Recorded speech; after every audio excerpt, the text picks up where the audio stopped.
Welcome to Step Away from the Table, Beyond the Table. The podcast for pet groomers ready to start their next chapter. Let's explore what's possible when you trade in the grooming table for the freedom of virtual work.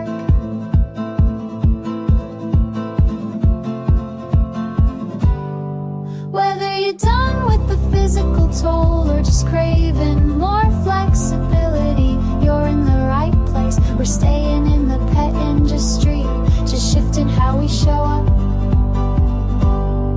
So take a breath, step away from the table, and let's see what's waiting for you on the other side. Hey everyone, and welcome to Step Away from the Tables, Beyond the Table. I am one of your hosts, River Lee of the Savvy Groomer, as well as I'm Jess of Groomer Support Services. whoop whoop. And we're going to be talking today about mindset shifts you need to thrive as a VA. So we're going to be specifically talking to those of you guys that are currently a VA, or maybe you're starting on your journey. And these are going to be our top tips on how to start on that journey. So, Jess, I know that this is a more personal podcast for you because obviously you're on this journey right now. I started my journey moving into online space a little differently. So I'm going to just start with you, asking you, what was the moment that you realized that you were shifting away from being a grooming business owner or a groomer into a virtual assistant? And then I have some more like little Q&A topics for that. Yeah, in that specific moment, it was really when people asked me, what do I do? There was a point where I put to rest my mobile grooming business, and I had to say I was doing something else. And I'm a groomer VA, and like my own peers would be like, and that is, my family was like, okay. So there was all of a sudden, instead of people being like, oh, you're a dog groomer, can I groom your dog? I was saying something completely different and getting a completely different response. So that was wild. I love that. And it's funny because I remember when I first, well, maybe not when I was first a groomer, because I was a dog trainer. People understood what dog training was. Like they fundamentally did Mhm. that. I'll never forget my ex-husband. We were in Iowa with his family, and it was so funny because we were talking about what I did for a living, and they were so confused. I'm not saying there's anything wrong with Iowa, but it was in this very, very rural area. Like the Mhm. gas station wasn't even open on Sundays. So I remember explaining, like, oh, what do you mean you groom dogs? I'm like, oh yeah, like I bathe them and I clipper them. And they go, with the hose? And I'm like, no. And they're like, they just couldn't wrap their heads around Mhm. this. And obviously, talking like 20 years ago now, I don't love that. But I mean, the world has changed so much. So I wonder too if in 20 years you're gonna say I'm a virtual assistant, you're gonna like, oh, I know exactly what that is. So Mhm. I love that you're on this journey, and I want to talk more about identity in a few minutes, but let me start with maybe, that like I think a lot of people get confused when they're shifting into becoming a virtual assistant, and maybe those of you guys that are listening are at that point where it's not just the task shift of like what you're doing every day shift, and some of that actually is going to overlap, but it's also, like you said, that identity shift. So can you give me some more insight into that, or? It felt like, and it still does just a little bit, a lot less than it was, is the morning of being a groomer. The clock in, you know what your schedule is, you know what dogs you're gonna do. It starts with a dirty dog, you do your amazing work, and all of a sudden you have a beautiful dog. For VA work, it's so ungrounded in the way that your schedule is completely flexible. And so identity shift to the core, because work is such a core identity for I think most of us. And in a way, I had to really strip away not just that identity of I'm a groomer, but a lot of like what I considered normal for day to day for who I am as a person. Like yes, I am a groomer VA, but I'm also so much more than that. And it was in this process of stripping away and finding myself and finding what my strengths are, what I do, that transitional period is both beautiful and can be difficult, but I have come out better for it for sure. 100%. 1000%. I want to touch really quick on what you mentioned about identity being work. And I think the more I Mhm. travel, the more I realize it's not just in the grooming industry. Because I think, again, what's beautiful about becoming a VA for the grooming industry is you still have your community. You're changing your identity Mhm. within that community, but you're still in the grooming industry, which is incredibly Mhm. inclusive. Um, Mhm. but it was so interesting traveling because as an American, I felt like there were some key things that people ask depending upon where they are in the country. I feel like when I'm on the West Coast, people always ask me what car I drive, which is so interesting. When I'm on the East Coast, people ask you where you went to school. But Americans always ask, what do you do? What do you do? And it's so Mhm. interesting to me because we really identify who we are, our self-worth, and the building blocks based upon how we earn an income and then Mhm. how we spend our time. And I think it's so interesting because, again, in the grooming industry, a lot of us, this is just not a punch in, punch out kind of job. Even if you are, like you said, going to the grooming industry and you're going to your shop or your mobile and you're going and you're grooming a dog or cat, it's it's dirty and then it's clean, it's gross and then it's beautiful. But most of us are also going to trade shows. Most of us are also, I shouldn't say most, a lot of us are going to trade shows. A lot of us are in Facebook groups. A lot of us are in dog shows or we're in something else in this industry beyond that. Mhm. And so, at least if you're becoming a virtual assistant for our industry, you stay within that industry versus those of us who maybe either can't physically stay grooming and moving to another profession or moving to an office job outside the industry, you're really going to have. I mean, can you just tell me for a second, like, if, for instance, you had decided to take these skills, and I know you could take these skills into any industry, if Mhm. you were to take Mhm. these skills to another industry, do you feel like that shift would have been harder for you, or do you think that it would have been pretty similar? I've never thought about that. Not never, I guess, because I know my love and passion is for dogs and animals, and to me, it just makes sense to remain what I'm calling niching down, which for me is the grooming industry, and surely could go beyond that. It wouldn't be harder. It's just a transition, and it's all about what you want to do, and knowing that is important.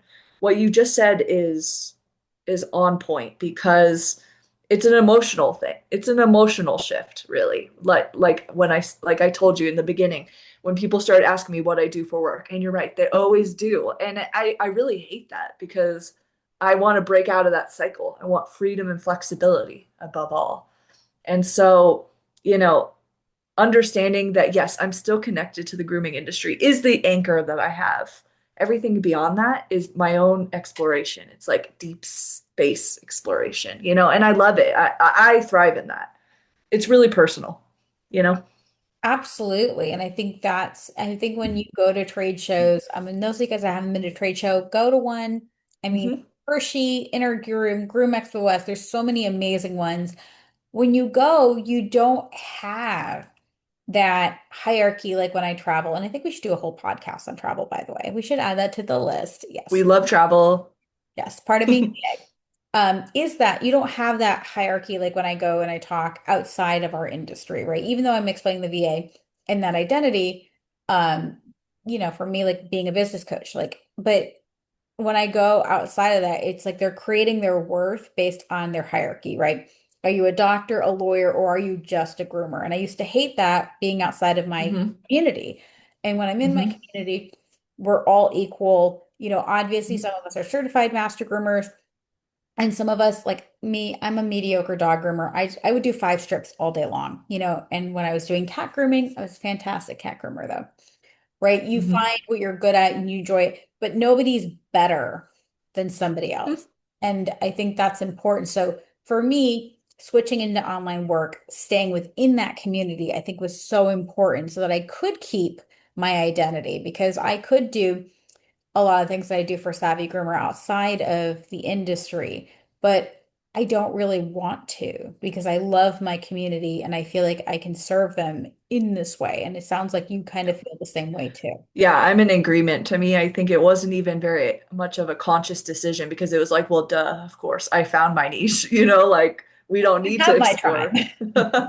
Yeah, dog trainers are a little bit crazy, so I don't know if I want to go that direction. I love dog groomers. I love dog trainers and vet, all the things, but I love dog groomers. I love our community. Well, and that's a great point too. So for many, many years when because I was a dog trainer first and I came into grooming, mostly because when I was managing a doggy daycare, my groomer would never show up to work. She made more money than I did, but she was just, if we've had a lot of us have had employees like that. She just, would show up or not show up. And when she was grooming, she was wonderful. It was a hot mess express.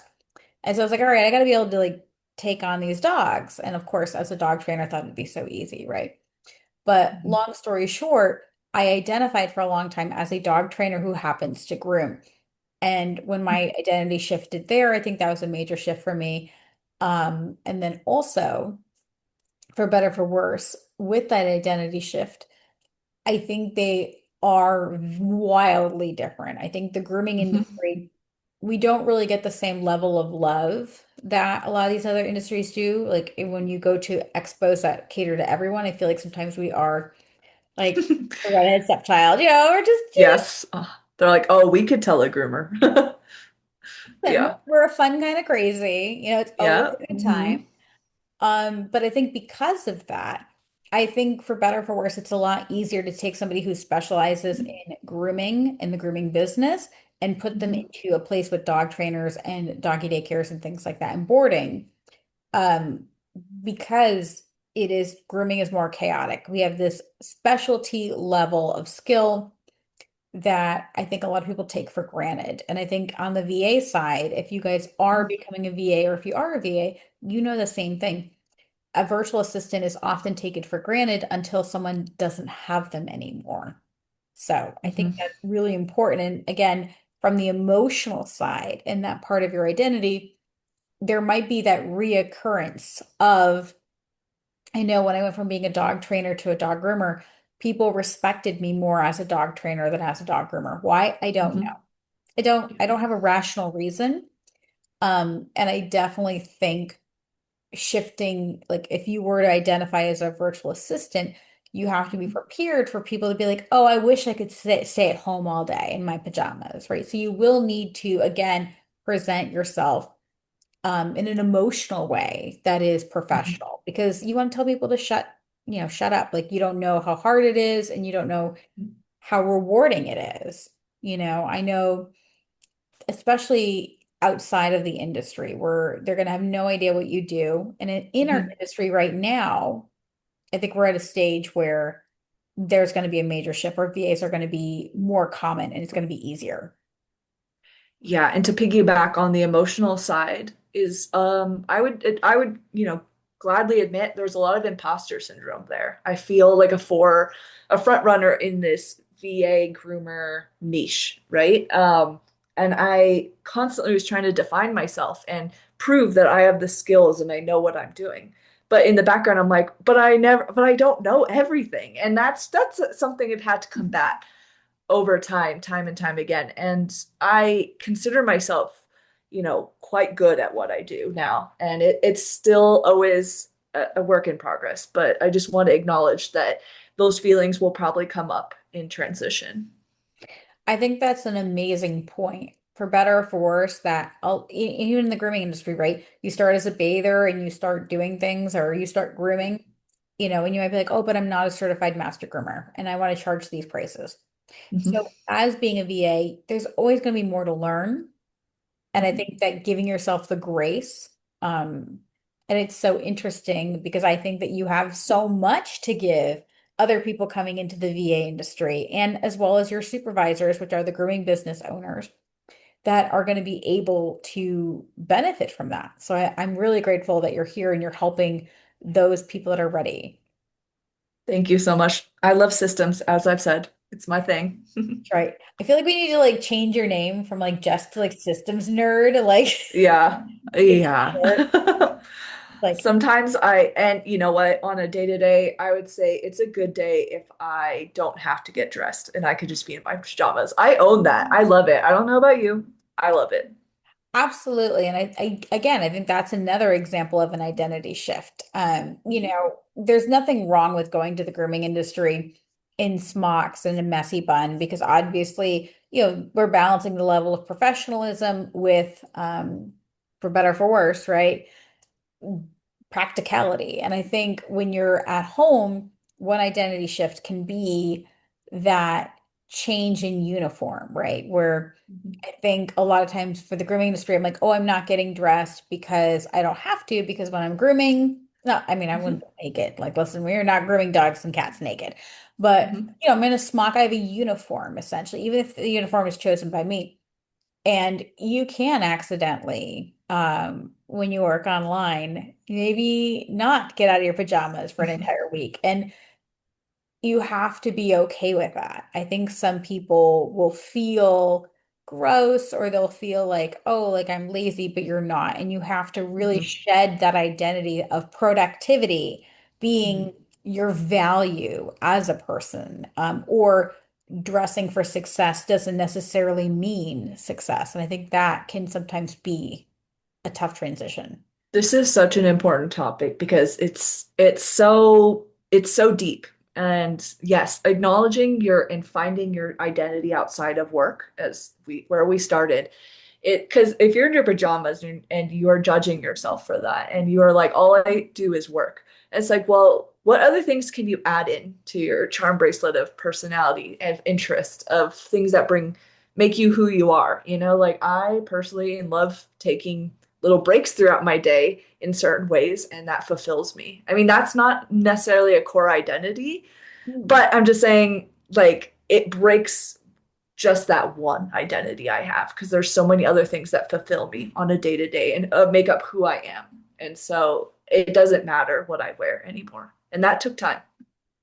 Absolutely. And I want to piggyback on that and point out that I understand that maybe it's not a core identity, but I do think it allows you to become more of who you are, right? So I also really enjoy, I have ADHD, like a lot of people. Same. And I need those breaks. And what I found is the thing that helped me, and I feel like we could do a whole podcast even on this, but one thing I really loved about mobile grooming for me was the change of scenery. And when I Hmm. was starting to work from home full time, I felt this terrible cabin fever. And at the time, I lived in a place where I couldn't just go out and go for a walk around the block. It just really wasn't an option. And I hated getting in the car because I felt like if I was getting in the car, it was like too much. So being able to get up and go for a walk. And I think that really is a core thing about me. So even if because I can always go back to full-time grooming. That's one thing I think people forget. If you're a VA Hmm. or you're doing online work, you can always go back to full-time grooming if you wanted to. Hmm. But if I was going back for full time, I don't know if I could do full time in a salon again. Or if I did, it'd have to be like shorter morning hours, like a 7 to 2.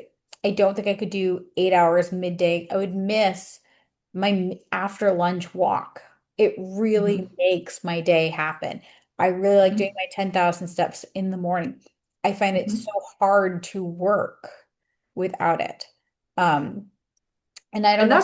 that's growth, you know what I mean? That's self-awareness, that's growth. Like I had a core fear of worrying like, okay, if I decide to move away from this or do something else or bring in something else, like will I revert back to my workaholic tendencies? It's like the answer is no, because I know and value all the things I've learned along this journey of being a VA. And just like you said, those things in my day, I'm like, no, this is almost a non-negotiable now. And this is why I love the work I do so much, is because I've just curated to whatever I want to do. I still groom some of my clients who couldn't let me go. So they come to my house. So I still groom like probably once a week, honestly. Just Oh, and it's fun. I love grooming my own dogs. You know what I mean? Like it's fun again. Yeah. well, I think that's, I know we talked about like the shifts from being the Mhm. groomer to that.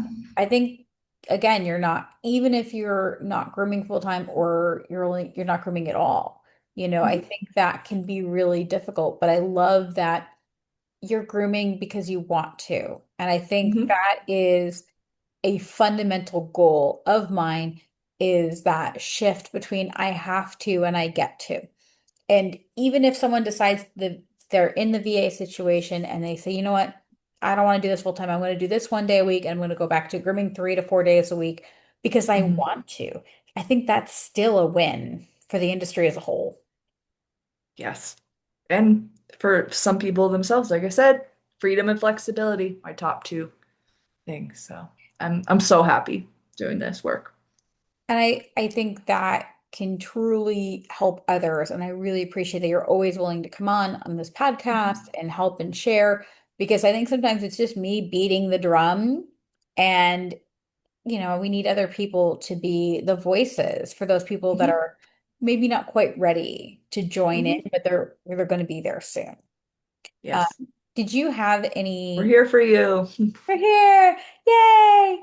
Um, Speaking of that growth, I want to touch Mhm. on the learning curve for things like boundaries and maybe some delegation and some Mhm. confidence, because I understand in the grooming industry, like when we're in the shop, right? You want to accommodate people. You can only groom so many dogs a day, right? You can only time is really the constrictor and, of course, in your physical body, right? Your physical body and time really help you if you're a people pleaser to kind of create some breaks. And obviously we want groomers to work on those and have all those things.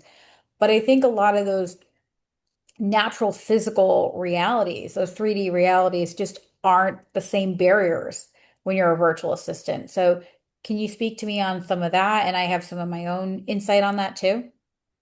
Well, applaud to you because I've learned so much about boundaries and people pleasing from your courses back when I was a groomer. Um, Shout out Savvy Groomer Woo! courses. Woo! Shameless plug. Listen, I'll take it. Listen, I'll take it. Yeah. But know thyself. Like part of my driving goal for the work that I do is to help enforce boundaries for my clients. And so if I'm going to do that for my clients, why am I not doing that for myself? And I'll admit it's hard. Like I'm a workaholic, I think I can let go of that label. Um, and I always want to be online. I always want to be answering that message quickly. However, I knew this was going to be an issue, and I can speak for myself personally and how I run my VA business is I've set up boundaries from the start. All my clients know that you cannot expect me to be on working at X time and any certain day. I can just promise that I'll get it done 24 to 48 hours, usually sooner than that, but still. And so having that in mind and always coming back and checking into those boundaries that I've created and how I choose to communicate and how I choose to put priority on the tasks that I do is something that I'm always looking at and assessing. And sometimes I'm just like, ooh, I really want to get on at 8 a.m. and work. And it feels like compulsion and one that has an unhealthy attachment. And you know what I do? I decide to just go out for 2 hours instead, just to test myself to see can I still do that and be okay? And the answer is always yes. And so, again, with the work we do as a VA, typically the way I've structured it, you can do it any way you'd like. Um, that flexibility of my time and where I put my priorities is everything. And so I'm constantly making sure I'm in check. But it took a little bit of time. I definitely catch myself now and again freaking out, if that makes sense, you One know? But that's a bit of 1000. an old narrative. So, Well, and I yeah. think, yeah, when you're looking at the grooming industry as a whole, I think a lot of us, I don't want to say we're workaholics, but I think we really hit all of that, everything that we need by working more, right? I think that the more you groom, you get happy people and you love the Mm-hmm. dogs or the cats. And I mean, it just fuels your dopamine. And I think it just is a self-fulfilling process, right? It's like one of those things that Mm-hmm. it just continues. So I think we've got to honor that. And I think what's hard is that when you're going to something like a VA where like you said, you can literally answer people 24/7. Like a dog grooming business, I think it's easier to say, okay, we're open in this hours. And even when you're mobile, right, you can have office hours. It's a lot easier. But when you're a VA, having those office hours feels harder to implement. So I love that you implemented them in the beginning because I think that's the best time to do it versus waiting till you're overwhelmed and you're frustrated with people that, you're just answering their replies, right? Because again, I think a lot of if you're a VA, you have to understand that a lot of groomers are going to treat you like they're texting back a friend, not necessarily that they're texting a business because you're a person, right? And they're not going to necessarily understand that initial thing and just setting those gentle boundaries. And like you said, 24 to 48 hours. And there's nothing wrong with that. That's going to be so much more important for those of you guys that are maybe starting out. And if Mhm. you want to do this abroad, when you're doing this abroad, you can't be online all the time. Yeah. Yeah, And this is my biggest advice, as you noted, just from the start. Know your boundaries, set them, and all my clients have accepted that, and I've had absolutely no issues, no issues. But it's because I did it from the start. right. And I will say those of you guys that maybe are like, no, my clients will really, really need me to be on call 24/7, then offer a service where you are on call 24/7. I Mhm. promise you, less people will buy that service from you than you think they will. If they really need it and you really believe that, then charge for it. Um, because trust me, most of them, if you said it's going to be an extra $400 a month to reach me 24/7, they're not going to pay it. The majority of the people won't. There's nothing, Mhm.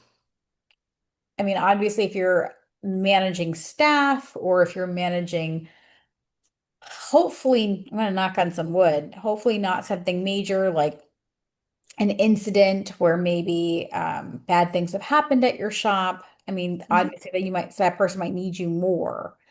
Mhm. But most of us are not dealing with clients like that. You're just not. It's not realistic scenario, right? So, Yeah, my rule of thumb with the way I run my business is maybe this is the boundary I put out is like if there's any immediate actions or communication that need to be day of, like your groomer calls out, your mobile groomer, it is your job as the groomer called out or the business owner of the mobile business to contact the clients because I may be a time zone away asleep. Like I know I communicate with the clients often, but I will follow up. And that goes easily into play. They send a message saying our scheduler, Jess, will follow up with you. Perfect. I'll follow up within the day. I mean, that's perfectly okay. So maybe if someone who wants 24/7 should look at the receptionist route. But I'll tell you, and we'll talk more about this down the line, I'm sure, but like receptionists cost more. They may not know as much as a VA, a groomer VA does. The role is different. So it's also good to recognize when your what is being asked of you doesn't align with your values and what you offer. And you don't have to do everything as a VA. You you really could, but you don't have to, and you shouldn't. exactly like, if I only want to groom, if I don't want to do any bath dogs, like you don't have to do the once a year huskies, right? We already know that as when we were groomers. And on the flip side, if you're a virtual assistant and you're like, no, I really love that adrenaline of being on call and being that person, then charge for it and have Mm-hmm. maybe three or four people that you're on call for, and you're essentially a full-time employee, but just understand that you need to charge for that. And if they were to pay you to sit at their grooming salon, it's going to be a different situation. So I really would make sure it's actually what you want. And I guess the equivalency would be in the grooming industry where a lot of people are like, oh, I really want to specialize in dogs with skin issues or dogs with health issues. And I'm like, I love that. I love your heart that you want to be helpful, you want to be useful, you want to gain value from that. But on the flip side, that means that you're going to have a lot of pets that are constantly dying in your salon, which means you have a lot of overturn. And with pets that are sick, that means that you have pets in your salon that are chronically ill, and you're going to have a lot of communication with veterinarians. And for some people, it's their heart project and they love it, and that's their vision, and I go for it. But on the VA side, right, I feel like that virtual receptionist, it's very similar lifestyle to that, where you are tied to your computer, you're tied to your keyboard and your phone. And for a lot of you guys, it sounds good until it's not. Yeah. So, um, We're getting to the end of this. Is there anything else that you would want to share with people that are just starting out as VA or maybe are a VA and they're noticing any kind of mindset shifts that they're having? Yeah, major PSA and shout out for therapy. If you find yourself struggling with this deep work and identity shift, do get support along the way. I'm not ashamed to admit that I did, and it has helped me immensely. Absolutely. And I also want to remind people, I understand that, not everyone has health insurance and not everyone has Hmm. access to therapy. Um, get a community. If you have Hmm. taken the foundations class for the VA, for groomers from Step Away from the Table, we will have the Facebook group for community. Again, that's not in charge of therapy, but if you have problems that you want to work through, imposter syndrome, if you're Hmm. setting boundaries, things like that, we can absolutely help. And I will say, I'm hoping in the near future that we will have more accessibility to mental health professionals. Hmm. Please get community if you're noticing anything that you're struggling with. That's so important. I will say that what's interesting, again, traveling abroad, is there's so much access to cheaper physical um, Hmm. healthcare. However, mental health care, believe it or not, is a lot more accessible in the US, I've noticed, than other countries. So, Interesting. well, I think we're very blessed in America where Hmm. it's becoming less stigmatized. And I think the fact that we're talking about this on a podcast speaks volumes about that, right? Again, Hmm. I can say to you, consider therapy, and it's not like gasp, you're crazy. Like, what? Come on. Right. Yeah. And I do think that for better for worse, and y'all can hate me, but the majority of us that come into the grooming industry, we definitely have a screw loose on some level, right? It's Hmm. either boundary issues or there's a reason we gravitated towards pets over people. Listen, Totally. because people suck, yes, but most people will tolerate the suck. Where we're like, nah, man, we'd rather just spend the majority of our life with pets. And then Hmm. you decide to become a virtual assistant, and then joke's on you. Now you're dealing with people all day again. So, Hmm. and again, I think that's another mental shift, right? There's not Hmm. that same quiet time with the animals when you're a virtual assistant. And I found that really grounded me all day. Especially working with cats. I feel like cats are all energy work.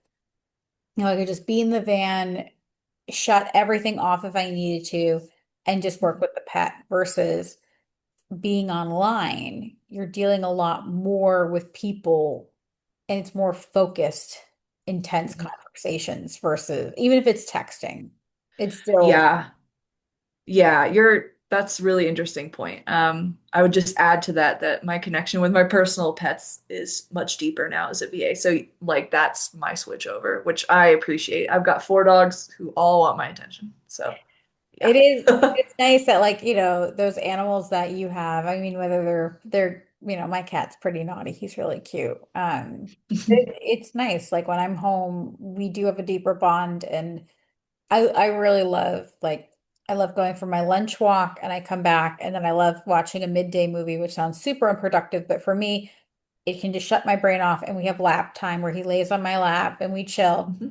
And it's very different. So whether you have two-legged kids or four-legged kids, you're going to be able to have connections more there with your spouse, right? Or taking Mhm. care of your spouse. And I will say really quickly, and I feel like we could do a whole podcast on this as well, where we have, if you talk about love through cooking. I'm not that person, but if you are, Mhm. this is an excellent opportunity for you to, if you're craving that appreciation that you used to get from the grooming clients, you can now get that through your family. And if anything, it's a little bit healthier, right? For the people that you've chosen to spend the rest of your life with. So, um, Total agreement. Mm. but we're going to wrap this up because Yeah. we have more podcasts coming in the future. Whoop, whoop. You're going to get sick of us. It's going to be great. No, no. Listen to us ramble. No, just kidding. Anyway, guys, thank you so much for being here. I am Riverly of the Savvy Groomer, as well as Step Away from the Table, and this is my co-host. Jess with Groomer Support Services. And we want to thank you so much for being here. And again, this was mindset shifts that you will need to thrive as a VA. And we can't wait to see you around. So as always, guys, happy grooming. Cheers. Thanks for joining me on Step Away from the Table, Beyond the Table. If today's episode sparked something in you, don't forget to follow, share, or leave a review. It helps more groomers like you find their next step. You don't have to do this alone, but you get to do it your way. Until next time, take a deep breath and keep moving forward.